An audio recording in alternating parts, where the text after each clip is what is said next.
Proctor. Thank you so much for having the time. My pleasure, Matthew.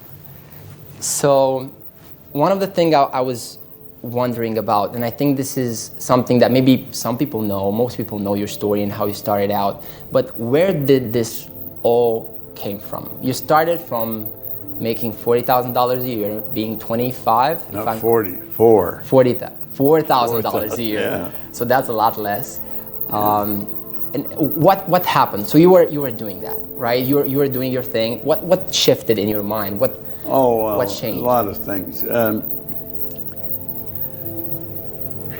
I think I was just waking up in the morning and going through the day and going to bed at night. But I think that's what most people do. And I hadn't gone to school. I only had 2 months high school. I never had a good job. But I couldn't hold a job. I wasn't a good employee. I would just do enough so I wouldn't get fired. But I got fired a lot. And I met a man, and Ray Stanford in Toronto. And I'm from Toronto. And he got talking to me. He said, "Why don't you change the way you're living?" Well, you know, it never entered my mind that I could or that I should. I didn't give any thought to it. And in looking back, I don't think most people do. You know, people that are watching your material or that are familiar with me or my seminars, they're thinking of what they're going to do with their life. But they're in the minority. 90-some% of the population are lost, and I was. I had never done anything of any consequence. I was earning $4,000 a year. I owed $6,000. So, I mean, if I had taken all the money I earned for 18 months and paid debt, I would have just broken even. I was not happy. And he said, "Why don't you change your results?" Well, like I said, it never entered my mind that I could. And then he asked me, do you read anything? And I said, "No, I can't read." Now, I could read. I didn't. I think I read about as well as most people. The average person reads at about a grade 7 level. And that's because you learn to read by the time you're in grade 7, and then you never improve upon it. And he gave me this book. And this is the book that's in Think, that Sean used in Think. And the book has fallen apart. I mean, I've been reading this every day for over 55 years. It was 55 years a couple of weeks ago. And everything in my life started to change. Like he said in here, you've got to decide what you want. Well, that never entered my mind, you know. I would wake up and I just wanted to get the debts off my back. I wanted to get through the day. To think that you could sit down and take a pen and write out what you want and then get it, that was the furthest thing from my mind. I mean, I just didn't, that never entered my mind. But that's what he got me to do. And he talked to me for a while. Well, it ended up, I said I wanted $25,000. I mean, that would be like maybe you saying right now you want $1 billion. I mean, it was so far out of my reach that I didn't even know anyone with $25,000. And I didn't believe it. But he said, if you do exactly what I tell you, you can have anything you want. Well, I not only didn't believe it, there was no way I could believe it. But the way he spoke to me, he had such conviction. I knew he believed it. At least I believed he believed it. And then he said to me, why don't you do what I'm telling you? He said, your way's not working, mine is. He was happy, healthy, wealthy. And I couldn't even figure out why he was talking to me. And something inside me said, why don't you do what he says? So I thought, I'll try it. He said, give it a try, you've got nothing to lose. And so I said, okay. And that's really where it all started. And he gave me this book. And he said, read this every day. He got me to commit that I'd read it every day. Well, that's a thick book, you know, for a guy that doesn't read. I'd never read a book in my life. I was 26. And you just trusted him. I started to read it. And he said, do exactly what I'm telling you, do what the book tells you. Well, my whole life changed. Just like that. How long did it took? Not long. What happened was, I carry a goal card. I always have one. And I keep it in a plastic sleeve. And when I touch that, see, when you write your goal, you create a picture in your mind. It's like painting a picture in words. And that picture is impregnated into cells in your brain. Well, when you touch something, your sensory factor touch is affected. It sends a light message through your central nervous system and activates those cells in your brain, so the picture of your goal flashes on the screen of your mind. Well, I didn't know any of this at the time, but he had me write it on a card. So I wrote the goal that I wanted on a card, and I put it in my pocket. And what happened was, I kept reading it. I started to treat it as a joke. But I started to think of earning money. Now you'd think, well, weren't you thinking of that before? No, I wasn't. I would get paid whatever they give me, and I was always in debt. So I was thinking debt. Now I'll tell you one thing I've learned. If your goal is to get out of debt, you'll probably stay in debt forever, because that's what you're thinking about. And I quit thinking of debt and I started to think of earning money. And I heard a guy say, there's good money cleaning floors. So I'm not proud, I'll clean floors. And I remember I had to borrow $980, and that was not an easy thing for me to do. I mean, I wouldn't have lent me money. Nobody wanted to lend me money. But I needed that much to buy a used floor machine and some buckets and mops. And he said something, he says, don't clean floors for somebody else, do them for yourself. So I was doing what they tell me, and that's what I started to do. I got one office to clean, then I got another one, then another one. Then went from there? The first year I earned $175,000. In under 5 years, I was over $1 million. And I was cleaning offices in Toronto, Montreal, Boston, Cleveland, Atlanta, and London, England. I would just go and open offices and hire people to clean floors. All started from a joke, presumed joke. It was, yeah.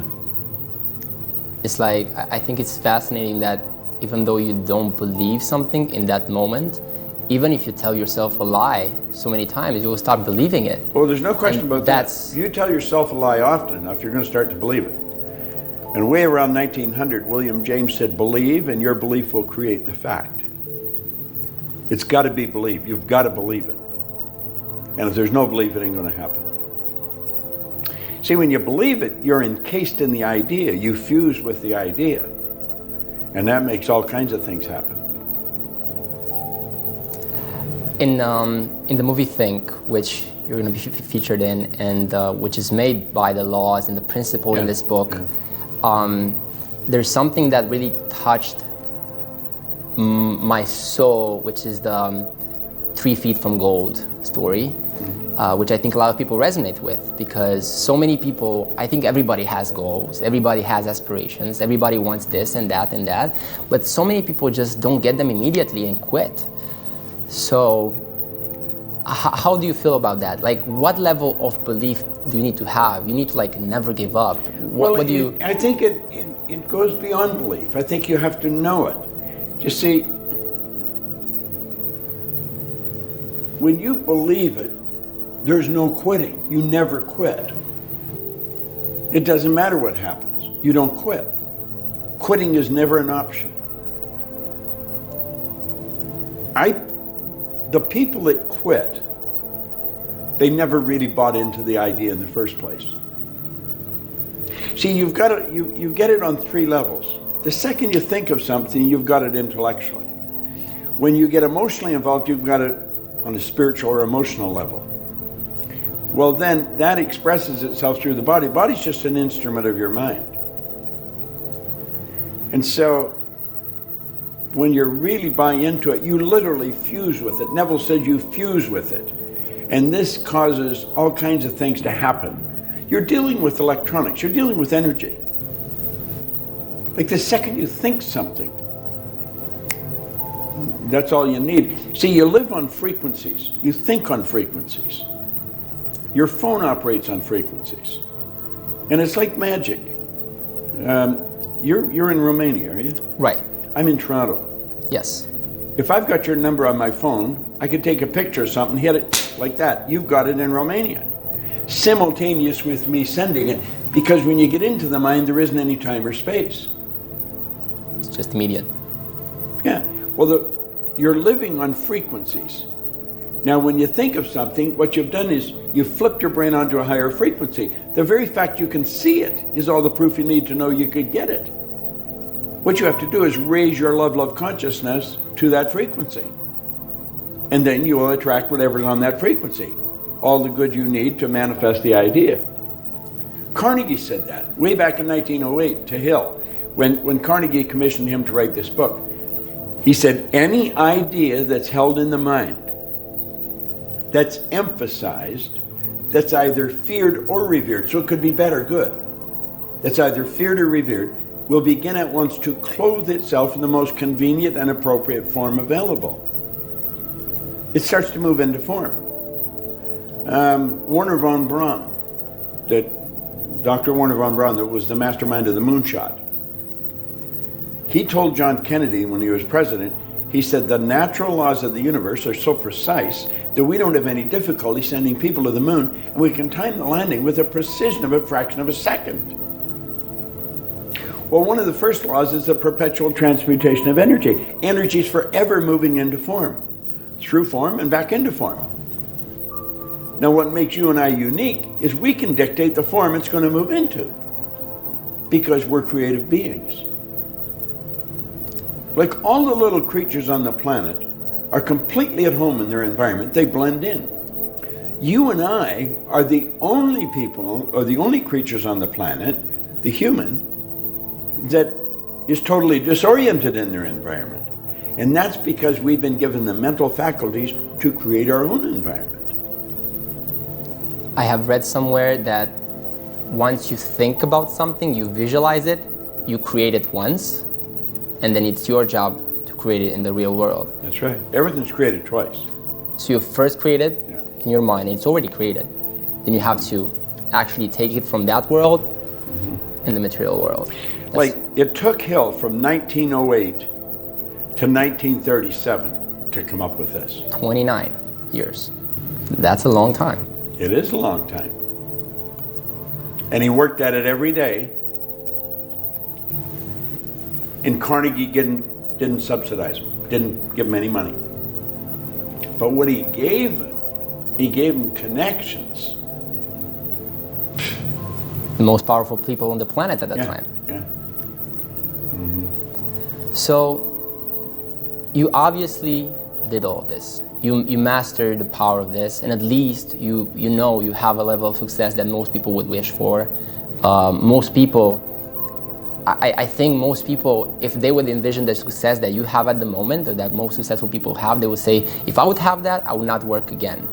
What makes you get up every morning, going in your age, right? Is not the same as being 25, it's not the same as being 30.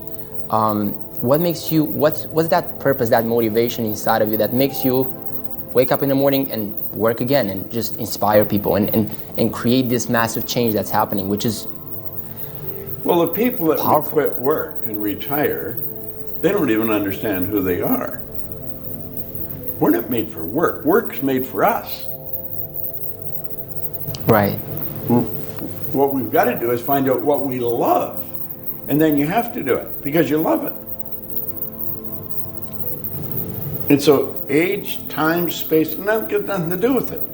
Your mind is full of the idea. You get up, you wake up, you get up, you got to get going because you got places to go and things to do, people to see, because you're in love with an idea.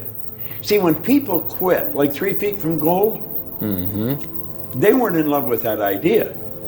They were going after the money. It wasn't the idea that motivated them, it was the money that motivated them. And that's why they quit. See, when you're going after what you want, and that's one of the big problems with people when they set goals. They set a goal to do what they think they can do. Well, there's no inspiration in that. It's got to be what you want to do. See, wants come from the essence of who we are. We're spiritual beings. And we are a soul. We don't have a soul, we are a soul. And the soul is forever seeking its awareness of its oneness with that which is, which I call God.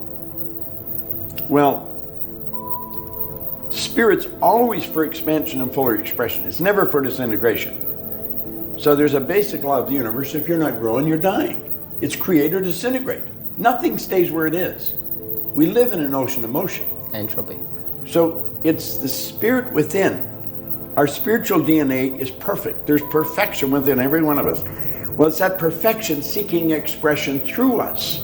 It causes us to want. If you run, you want to run faster. If you jump, you want to jump higher. If you're selling, you want to sell more. Doesn't matter what you're doing, you want to do it better. When people understand where wants come from, that's when their life starts to change, I think. When we're kids, we go to mom or dad and we say, Mom, Dad, I want.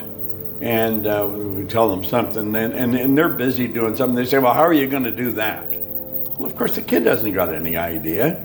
And because he can't say how he knows, well, so he gives it up. And that's why when people grow up, when they want something, if they don't know how to do it, they let it go. They've been doing it since they were little kids. They were directed to let it go. There's no money. We don't know how to do it. We don't know the right people. So we let it go. So we don't go after what we want. Most people set goals to do what they think they can do. There's no inspiration in it. That's why 90% of them set a target and they quit. They set a target and quit. When you're going after your heart's desire, you don't quit. And then why most people don't get what they want out of life? Is it... Well, they don't know what they want. That's right. You see, I got this, and then I got Earl Nightingale's condensed narration of this on a long playing record. And I'd listen to that record over and over and over again. One day, I was in the business, in the cleaning business. I had salespeople, and I had them listen to this record. Every morning we listened to this record. And one day I said, you know, I'd love to meet him. And I didn't know who Earl Nightingale was. He was a voice on a record. That was it. I didn't even know where he lived. And a young guy that worked with me, he said, no, you wouldn't. He said, if you wanted to meet him, you'd go and meet him. I thought, damn, he's right. So I phoned, and I got an appointment with him. Now, at the time, he was the most listened to man in the history of the broadcasting industry. He was a radio broadcaster. And not an easy guy to get to, but I got to meet with him for an hour. I flew to Chicago. I spent an hour with him. And when I was leaving, I said, Earl, what's the big deal? You know? I mean, what's it all about? He said, there's no big deal. He said, it's very simple. He says, simply decide what you love to do and then dedicate your life to it. He said, the problem with most people, they don't know what they love to do. They never take the time to sit and ask themselves. What they're doing is trying to, I think I can earn good money here, I could do it. You know, it's where can they earn some money? It's not what they love to do. Well, I was sitting there. Now, I had offices all over the place. I had a lot of people. I was earning a lot of money. And I got excited because I knew exactly what I wanted to do. I wanted to do what he was doing. And I made up my mind sitting in his office. That would be somewhere around 1965. That I was going to go back and I was going to work with him. And in 1968, I moved to Chicago. I left my own company. I moved to Chicago and I started to work with them. Why? Because I wanted to. I had to move my whole family. I had to get a green card. I had to move my whole family to Chicago from Toronto. But I got a double benefit out of it because I got to work with his partner too, Lloyd Conant. Lloyd Conant was a giant of a man. What a great guy. And he and Earl both mentored me. See, any success I've had because I've got great mentors. And I'm a good student. Now, until I was 26, I was a terrible student. When I picked up this book, I became a great student. I've got thousands of books. I have an office at home in my home. It's got a couple of thousand books in it, and then I built a studio, and I've got a couple of thousand books in the studio. I love reading. But the success that I've enjoyed is because of the mentors or the coaches I've had. I would do exactly what they tell me. And if I coach somebody today and they don't do exactly what I tell them, I don't coach them anymore. Just like that, it's all over. It's not ready. Well, it's not that only that they're not ready, but if I'm going to coach somebody and they're not doing what I tell them, I'm wasting my time and theirs too. Now, if they want to waste their time, that's their prerogative. I'm not going to waste mine. That's powerful. And what happened after? So you went and worked with Earl. After creating your businesses. There was more to it than that. I was living in England, and I was earning all kinds of money. But I didn't know why. I didn't know how it happened. I'd been raised to believe if you're going to earn a lot of money, you're going to be really smart. Well, I didn't think I was really smart. In fact, I knew I wasn't. But I was earning a lot of money. I was raised to believe if you don't go to school, you can't get a good job. I hadn't gone to school. I didn't have a good job. I owned the whole company.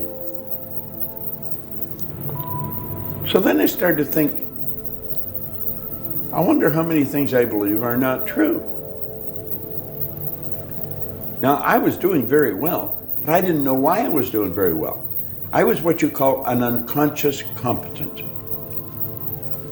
And you know, that's where most successful people are.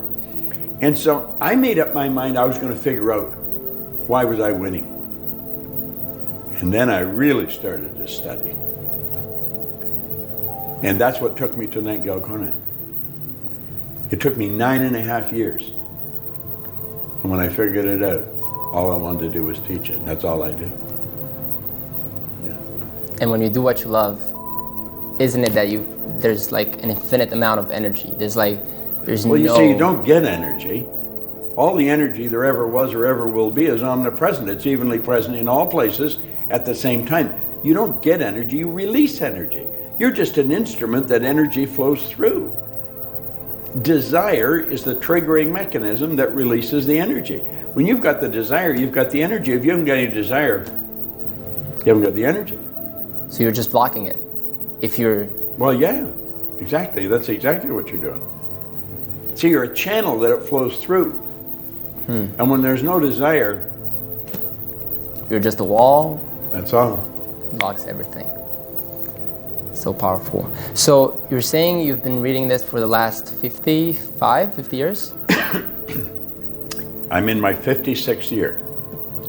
And now there's going to be a whole movie made about it. It's going to probably touch millions and millions and maybe even the whole planet, because it's going to go worldwide, internationally. You said that you were reading this every day. What are some other things, other rituals, other habits that you have made for yourself and that make you what you are today and keep you? Well, there's not that many.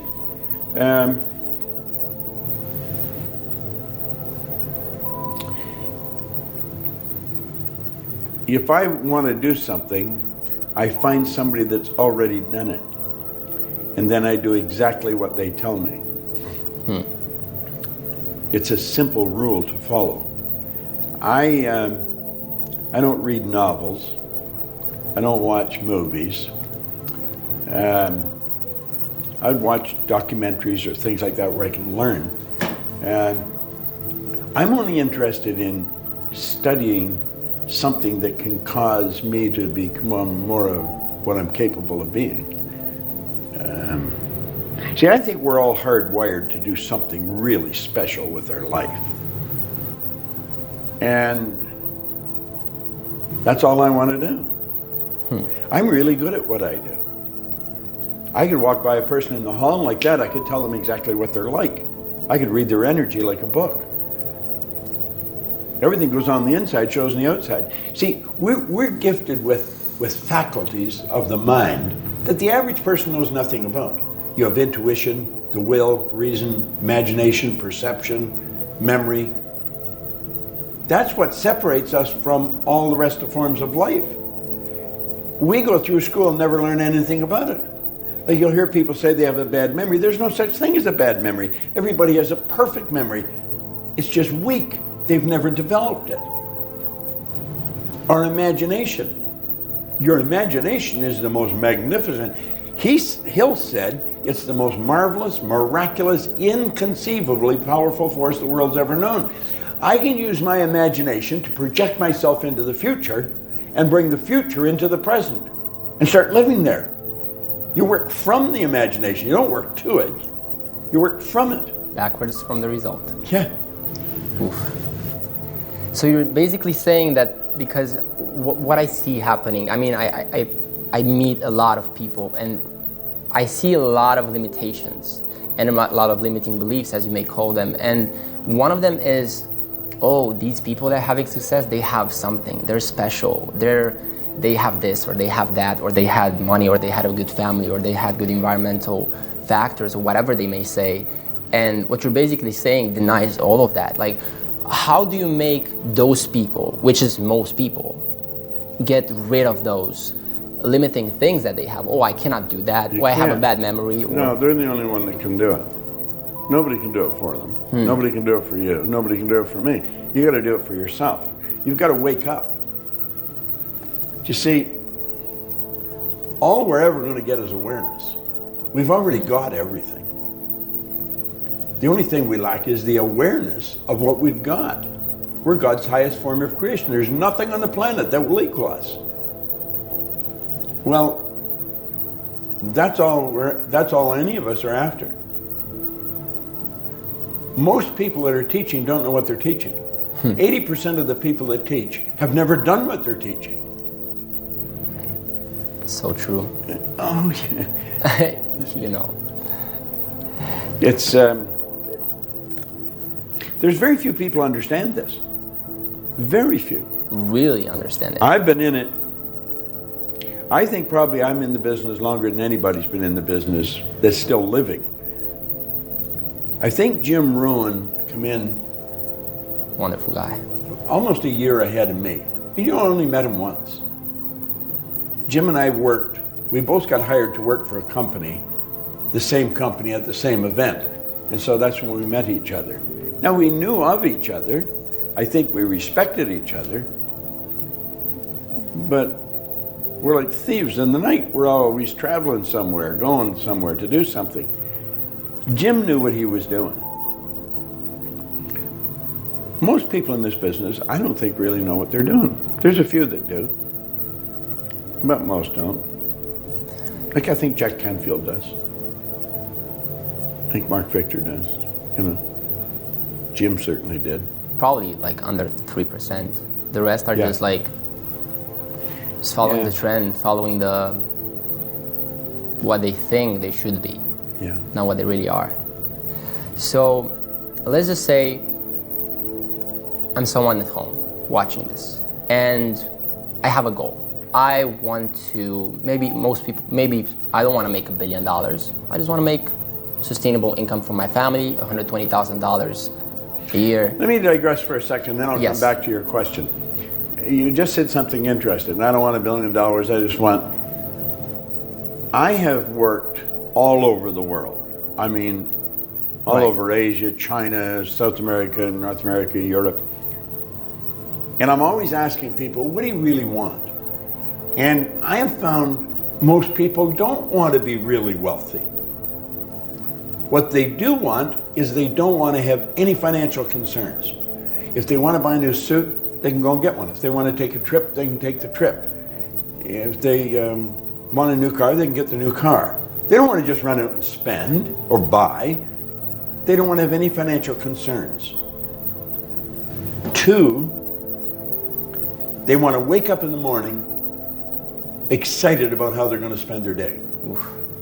And the 3rd, they want to mix with people who are upbeat and creatively productive. Those are the 3 things that people really want.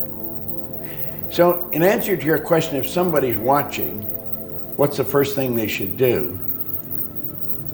Well, the first thing they should do is understand why we have goals. Not just to set a goal, because most people don't set goals right. They're operating with a limited level of consciousness, so they're thinking, if I could get a little more money, and if I could get him to help me and her to help me, and this happened, then I could do this. Maybe this is get a new car. What we've got to understand is we're trading our life for our goals. Literally trading our life. Would you trade your life for a car or a house? I don't think so. So it's got to be something really meaningful. And we're not taught to think this way. We should sit down and don't give any thought to where the money's going to come from, where the help's going to come from. It's what do you really want? Like Ed Hillary was a beekeeper in Auckland. That story. He wanted to climb Mount Everest. It had never been done. People died trying to do it. He went in 51 and failed. He went back in 52 and failed. In 1953, he stood on top of the mountain with Tenzing Norgay. But he didn't know how to get there until after he had got there. Edison didn't know how to illuminate the world until after he had done it. The Wright brothers were bicycle mechanics in Dayton, Ohio. No one believed you could fly. They had been trying it for years. But they saw it. But they wanted to do it. They didn't know how, and they couldn't tell you until after they had done it. Now, the first flight only lasted 12 seconds. And the naysayer said, yeah, but they only were up there for 12 seconds. They said, we not only got up there, we kept the damn thing up there for 12 seconds. So when a person sets a goal, they've got to say, what could I want? If I just let my mind just wander, use my imagination, how do I really want to live? That's what they should be doing. That's where it should start. And then don't listen to anyone that tells them they can't. Go to someone who has done something and ask them, what should I do? And then do exactly what the person tells them. Simple formula. It's not very difficult. If it had been difficult, I wouldn't have figured it out. Then what's stopping people? Ignorance. Ignorance. That's all the problems in the world come from ignorance. That's the purpose of life, to overcome ignorance, develop awareness. The only way to overcome ignorance is through knowledge. And the only way to get the knowledge is to study. Most people, they finish school, close the book, say, that's over. I'm never going to open another book as long as I live. They're screwed. It's all over. So that's powerful. That's really powerful. When I think about achieving anything, I think I've been fortunate enough to have a level of confidence that allows me to just, that unconscious, how you said, unconscious competence. Unconscious, well see, yes. Here, stop and think of any large company. I don't care, anyone. Right.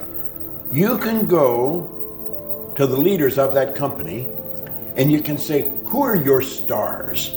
I mean the ones that are really making it happen. And they've all got a few. Say, what are they doing that's so different? Why don't you find out what they're doing and teach it to everybody? Oh, well, everybody couldn't do it. Why are they doing it? You know something? The stars don't know why they're stars. And they'll say, well, they're smart. Some of them aren't very smart. Smart's got nothing to do with it. They have shifted their paradigm. They've knocked the wall down and they built an image and they followed the rules. They just didn't know what they were doing. I didn't know what I was doing. I was earning over $1 million a year. I had no idea what the hell I was doing. I'd say I was cleaning offices. That was almost incidental. What I was doing, I was reading this every day. I was listening to the recordings every day. I was reprogramming my subconscious mind. See, you're programmed. Right. Now, I've never met you before, but I'll tell you something about you. You've got a shy side to you. You've got a very sensitive side to you. Not everybody knows this, but I know it. You can enjoy being by yourself. You don't have to be with people. You're sort of quiet and you go out by yourself. You have a very sensitive and you're emotional and you're impulsive. Do this. And so when you go to do it, then there's another side to you that's a polar opposite to that. When you go to do it, the other side says, Matthew, maybe you shouldn't. So you've got a lot of do it, don't do it going on in your mind. You operate almost perfectly from the right and left hemisphere of your brain. You're almost right down the middle. In fact, you're good at all kinds of things that are totally unrelated.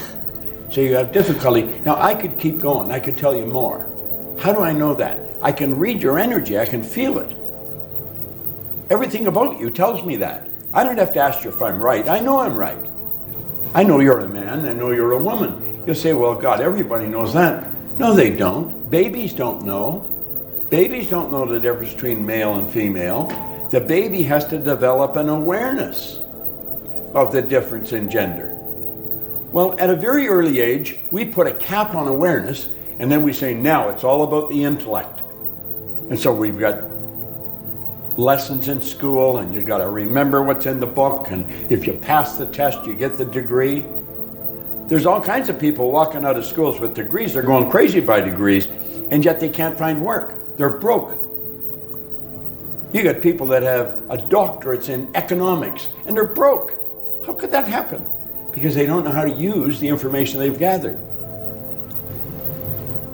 These higher faculties we've got are like magic. In fact, that brings up something in my mind.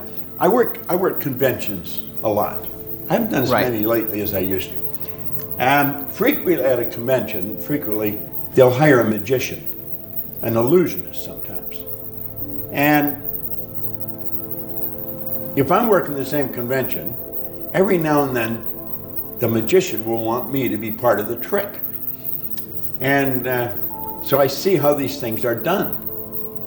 Well, they may have a box and they have a pretty girl in a bikini or something, put her in the box, and he takes and taps the box a couple of times like that. I jump out of the box. And the people are blown away. They say, how the hell did that happen? Well, if you knew how it happened, it's so obvious. The biggest job for the magician is to know that you don't know what they're doing. They're going to remember that. When you find out what's happening, it's not magic any longer.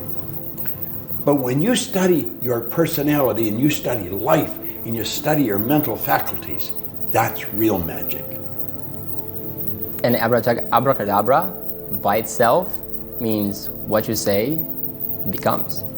I didn't know that. Yeah, I just found out that, like, that's interesting. Last week from a magician. Said, like, you know why I say abracadabra? What I say becomes. And I was like, that's right. That's very good. It's very good. So, what is abracadabra? What is it? Abracadabra is when they do the trick. Oh yeah, no, but I mean, what language does it come from? It's the meaning of it. I don't know exactly, but it definitely means, if you search abracadabra on Wikipedia, it says meaning. What you say becomes. Which means your words create reality. Sure. Which is exactly what we're looking for. So, I had so many questions, but I'm not gonna ask any of them. I think this is so interesting, so I want to keep the flow like this.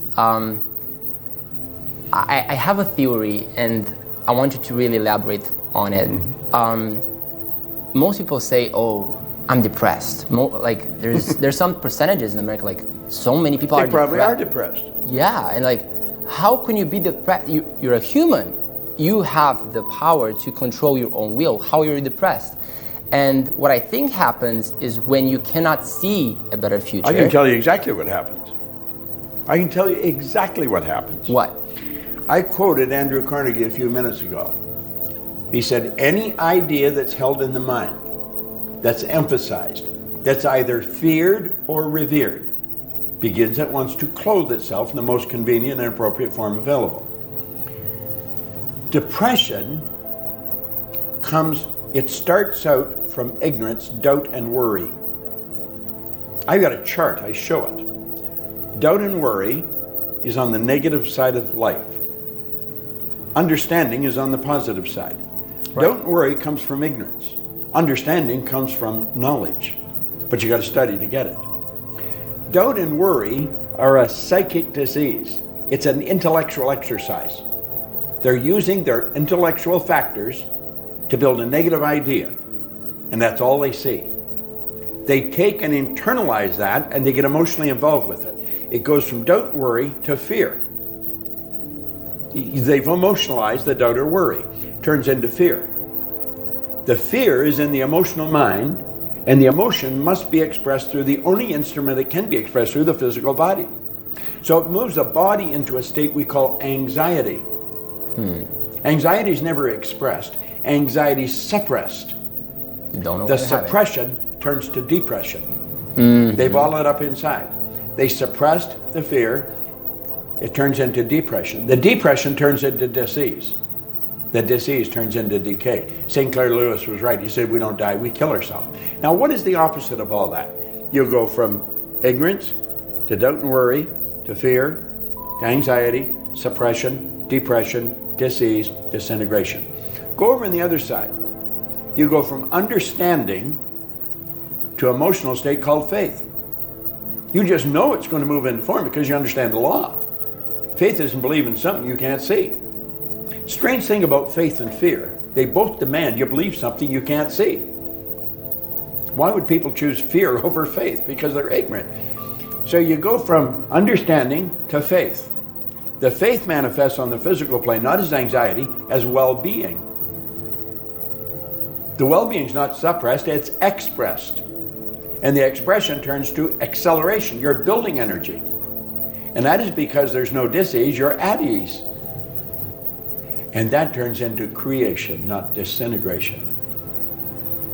It's all a mental trip that they're building. Now they go to the doctor gives them Valium or some kind of drug to cool them out. He gets them numb so they don't know what the hell they're doing. I could show anybody how to overcome depression if they'll do it, but they got to do it. And that's where repetition comes in.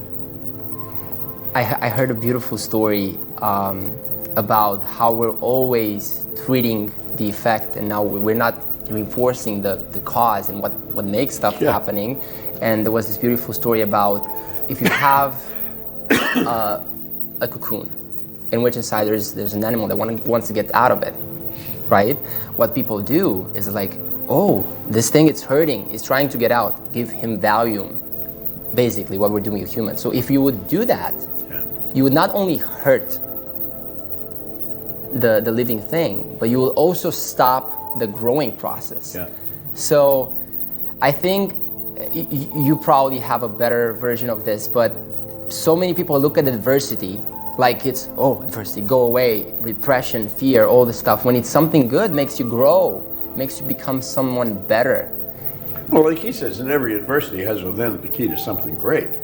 Problems are nothing but opportunities. You just got to look at it, figure, I'm going to figure this out, you know. They're not bad things, they're good things. See, pardon me, we're conditioned, first of all. If you stop and think, where'd we come from? There's a little particle of energy from mom, a little particle of energy from dad. That's the moment of conception. And then an attractive force is set up.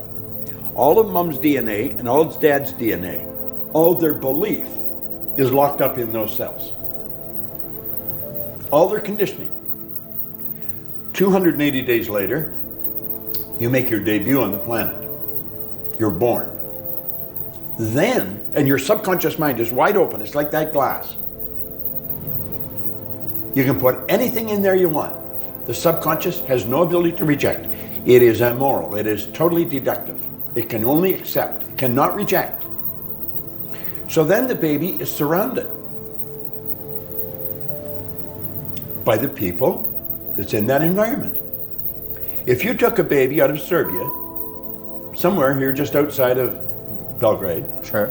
and you take that baby to the suburbs of Beijing, or maybe New York, that baby will grow up fluent in Chinese or English and have no knowledge of the Serbian language.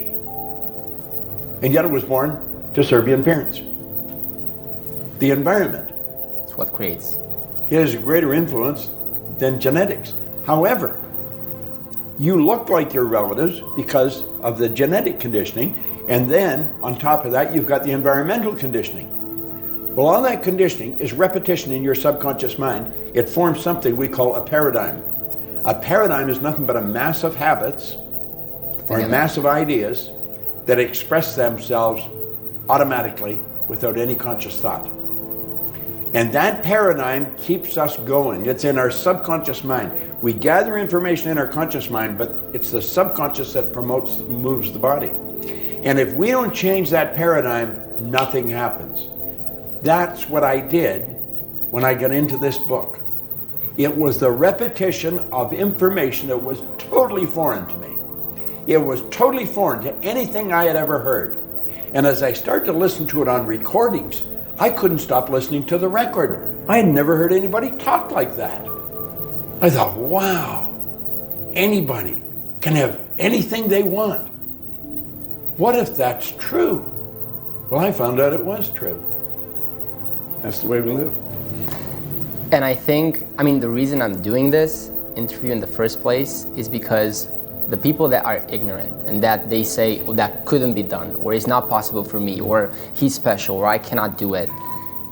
Like, how can you see Bob Proctor right now on video, see where he was, what he did, and where he's at right now, and still not be moved by it? I think that's the power of it. You know, when I was given this book, you would never have hired me to do anything. I was losing. Right. On the 14th of this month, I'm being recognized in Carnegie Hall in New York. Congratulations. Well, but there's such a difference in the two situations. So totally different. You think, how does that happen? It's in here. You say you're putting this on YouTube or Facebook or something? If a person will watch this every day, the whole thing, not just a little bit of it, not just the little part that really got them interested, but if they got up an hour early every morning and watched this every morning, and they did that for an entire year, I guarantee you they would double their income. And I don't even care what they're earning. I could show anyone how to turn their annual income to a monthly income. I can show anyone how to become a millionaire. But they got to do exactly what I'm telling them. And people say, well, that doesn't make any sense to watch it every day. Not according to the consciousness that you're operating with, but if you're operating with my consciousness, it would make a hell of a lot of sense. I get up 5:15 every morning, and I study. So if a person said, I'm going to get up an hour early, that's 1 hour every day. That's 9 40-hour weeks in a year. So you'd be studying what we're talking about, concentrated study for 9 40-hour weeks in a year. Their life would just totally change. Just to prove that point, when I was 15, I didn't read anything to that point. And somehow I got a video of you showing subconscious mind, conscious mind, how things go in and how things work. And I was like, wow, that's interesting. I started being curious. So from that point, I was like, this doesn't make any sense. I'm gonna trust the process. Let's give it a try.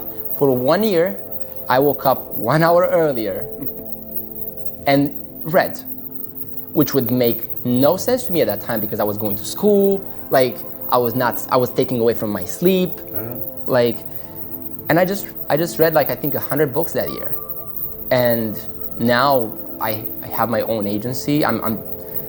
I couldn't be more happier about what I'm doing, and people are fascinated by it. But to me, it makes no sense why you shouldn't be. So it's just like what you just said, I did. And in other words, because what I convinced in my mind was like, I may not believe in it right now. I'm just gonna trust it. You're doing something else that you probably wouldn't talk about, but I know you're doing it. When I was talking to Scott, he told me that you were really good at what you do, and you were promoting Think, and you weren't getting paid. I'm not. Well, you know, that's interesting. He said, if you're not willing to do more than you're being paid for, you'll never be paid for more than you're doing. Giving is one of the laws of the universe. You've got to willingly give and graciously receive. And if you have to think before you give, you're trading, you're not giving. That was probably one of the best investments you've ever made. First of all, you're dealing with one heck of a good crew. Oof. With Scott and Sean. I mean, those guys, amazing people. They're class. They are really class act. And you're going to make connections through that and it feels natural couldn't to buy. me. Well, that's why it is natural. That's why you're doing it. And I think when I started the agency I have right now, I have a media digital agency. Every one of my friends that had agencies and I was connecting with like, oh, you should charge $20,000 up front. And it felt so weird to me. Like, how can I charge someone without giving them something back first? It feels so weird to me from a reason or another. And I just went and just offered my services freely. Now I don't have to do that, but I did it for this because I feel it's so powerful. And people saw like, wow, it makes sense. You're giving me this value. It makes an enormous amount of sense to just give you a percentage of it. And that's how I'm able to make hundreds of times more than the average of my country, which is even, I think it's close to Serbia, which is nothing in terms of like, but that's exactly powerful. But you see, well, what you just said is a good example too. Most people blame their environment. Like there's people here in Serbia. I heard it 3 or 4 times today.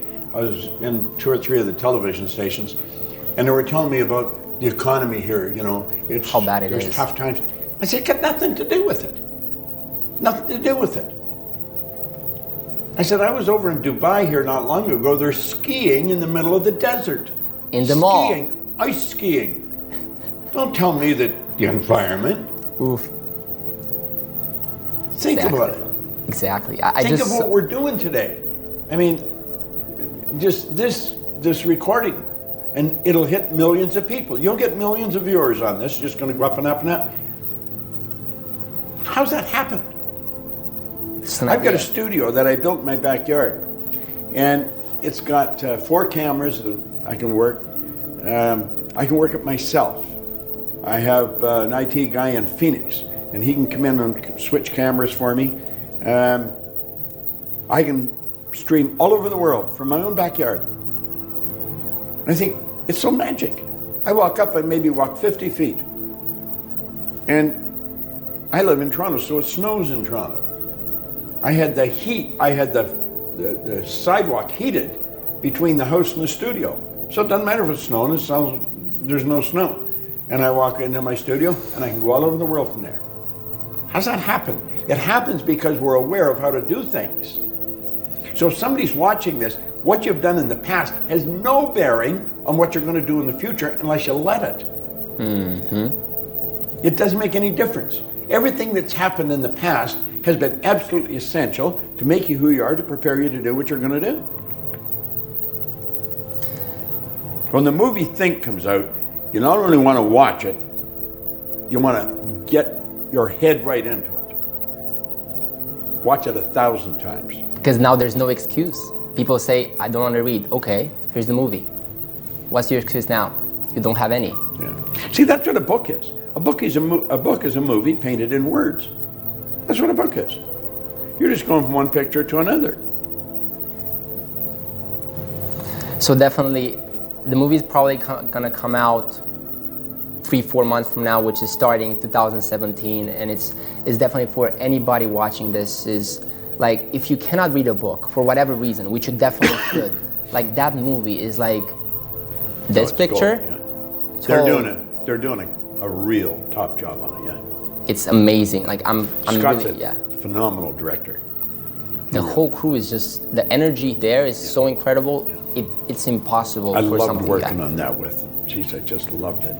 Yes. That's the reason I'm in it too. It's so fascinating to me to see that energy coming together. Like, that's gonna be huge. And it can impact so many people. So I'm really excited about that. Last few questions. This is like kind of the 3 questions I have for everyone I'm interviewing. And it may apply to you, may not, but let's just ask them. If you were right now to be standing in front of your 20-year-old self, let's just say I'm you, 20 years old, and you're now you right now, with the mind you have, what would you say to yourself in a few sentences? So you don't have an hour, you just have like 2-3 minutes. What would you say to yourself? What's the piece of advice? With what I know now? Yes. I would get into network marketing. I've never been in it, but I do a lot of work around it. I think it's one of the most phenomenal areas for a young person to get in and build a great organization. They don't have to have any money, but they've really got to apply themselves. They say only 2 or 3% win in network marketing. Well, that's true in every industry. But there's the opportunity to build a great organization with no money. And you can help a lot of people. And that will make you do anything else. That's what it's all about. Like, you're helping millions of people with this. Our company made a commitment. We're building schools in Africa. We build a new school every week and a half. Our company does. Amazing. Our goal is to build one every week. And then every day. We're at a week and a half right now. And like you're doing that, like so many amazing people are just doing the same things, and it makes no sense to the ordinary person. Like, why would you give your money to build schools for people when Tony Robbins is feeding 30 million people, when you are building schools every week? You see, if I were 20 again and know what I know now, I would get into something where I could grow, where I could serve other people and earn profit doing it. You've got to earn money. Profit is the first order of business. If you're not earning profit, you're on your way out of business. But that's not the purpose of any human organization.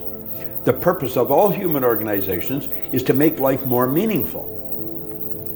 So you got to earn a profit to keep the company growing. But the purpose is to make life more meaningful. If we take all the people out of this building, you don't have a hotel any longer. You've just got a building full of stuff. The hotel is the people, the employees. That's what I would do. Powerful. Okay. This one is I always get fascinating answers on. Do you have any regrets for your life? No, absolutely not. I'll tell you, I probably would have said yes 15, 20 years ago. Then what happened? I was watching Johnny Carson's show, The Late Show, and Johnny Carson wasn't there. George Carlin, the comedian, was sitting in for him. And they're both dead now. Vincent Price, a movie actor, was a guest. He's gone too. But Vincent Price had just shot a pilot. And of course they told the public on television it's a new series. Well, it wasn't a new series at all. They were hoping it would turn into a new series. They shot a pilot, and if they got good ratings, then they would shoot a dozen more of them. Right. And so after they went through the small talk, Carlin says to him, well, tell me, Vincent, tell me about your new series. And Vince says, oh, I think everybody's going to love it. He said, it's about a train, and it's like a magic train. Is you can buy a ticket to go back in your life. I would pay for that. Any point you want to start over. And he said, when you get there, I'm the conductor on the train. I stop the train, I let you off. And he said, I think everybody'd like to go back and start over at some point, don't you think so? I thought, yeah, I could think of a couple of things where I could have started over. And George Carlin said, no, I don't think so. He said, if I went back and changed anything that had happened in my life, I wouldn't be me. And I like me. I thought, God, what a perfect answer. No regrets. Everything that happened was necessary to make me who I am, to prepare me to do what I'm going to do. And you see, the crazy part about it, none of us know what we're going to do. We think we know. Right. We got a track, but things happen. Because people have regrets. I mean, if you want to go to nursing home and just feel that for a minute, if you look in through their eyes, you can see there's regret. Well, most people do, but most people don't do anything. You see, I often say, how do you do something? well, there's where the goals come in. That's where the purpose for life comes in. You gotta have a main purpose. You gotta have a purpose for life. And you've got to have meaningful goals. They've got to be meaningful. You're trading your life for it. Like I often say in a seminar, I want you to imagine you're at the end of the road. And you know you're at the end of the road. Your body's so weak, they've got you tied in a wheelchair. Or they've got you in a crib bed. So you don't fall out, kill yourself. Right. Just imagine, all you can do is relive your life. I want you to imagine you're there and you go back and think, God, I wonder if we had moved there, what would have happened? If we had started that company, remember we're going to sell the house and start that company. If we had done this, I wonder what would have happened. And then, God, if I could only do it over again. I said, wouldn't that be terrible? Spend the last days of your life like that? Wouldn't it be better if you look back and say, wow, what a trip. God, I remember we did that. Remember we blew our brains out on that. We lost everything we had. But you know, when you lose it big enough, it can be exhilarating. And then we did this. And what you're doing is laying there and you're reliving your whole life. And that's the goal. Got to have the goal. With that being said, if there's something you can do right now is get the book, stay updated. When the movie goes up and it goes live, watch it. There's a saying on all of your seminars, on the tickets, if you have to borrow money for this, do it. It may be the last time you're doing it. Listen, wow. When I read this, I owed everybody I knew money.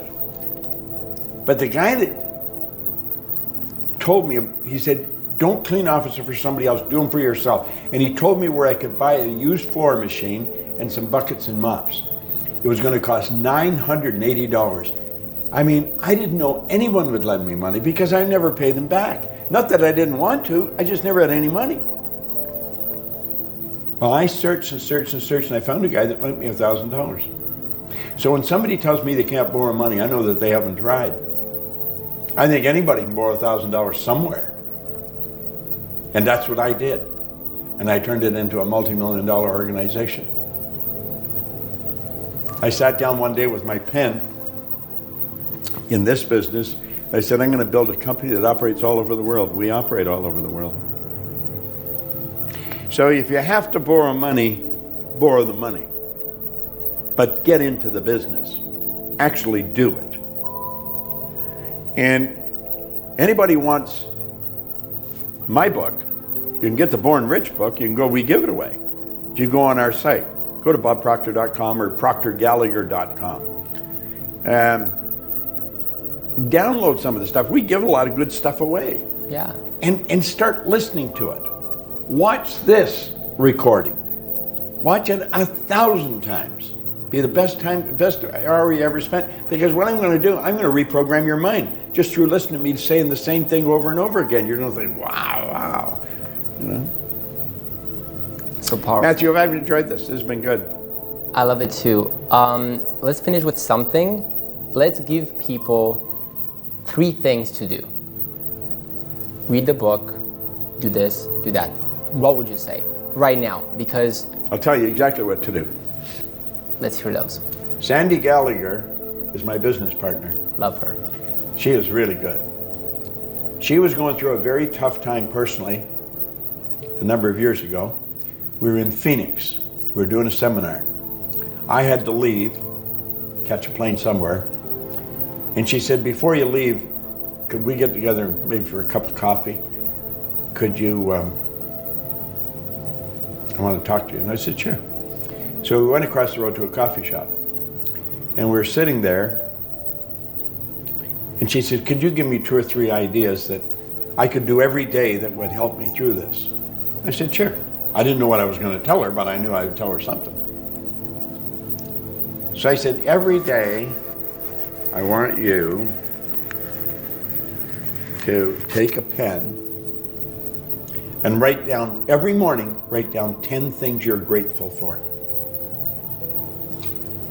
10, but you've really got to be grateful. You've got to feel it. You're really grateful. Then I want you to send love to 3 people that are bothering you.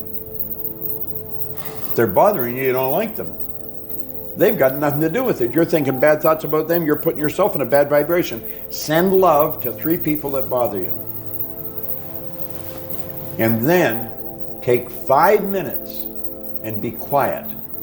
Just be perfectly quiet and ask for guidance for the day. Everybody in our company does that every day. She started to do it like that, everything changed.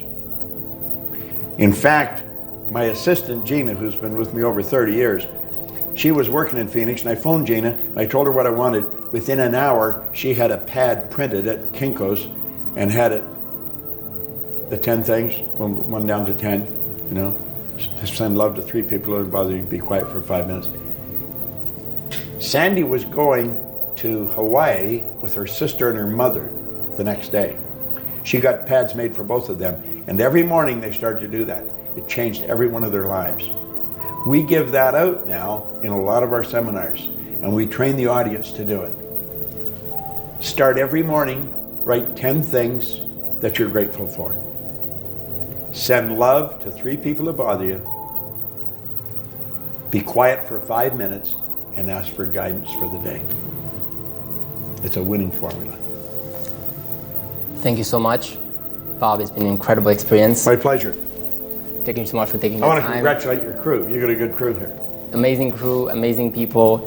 And for the people that are watching this, just take that advice. Just trust it. Just trust the process. Give it a year, give it 3 months, give it 6 months, and then see what happens. This has been Matthew. Pleasure to have Bob Proctor. Just before, I want you to come here a little closer. Come here. I want you to take one of these things in your hand right now. And I want you to write down what you really want. Doesn't matter how you're going to get it. Write down what you really want. You'll be glad you did. Thank you so much. Let's get a round of applause. I feel this.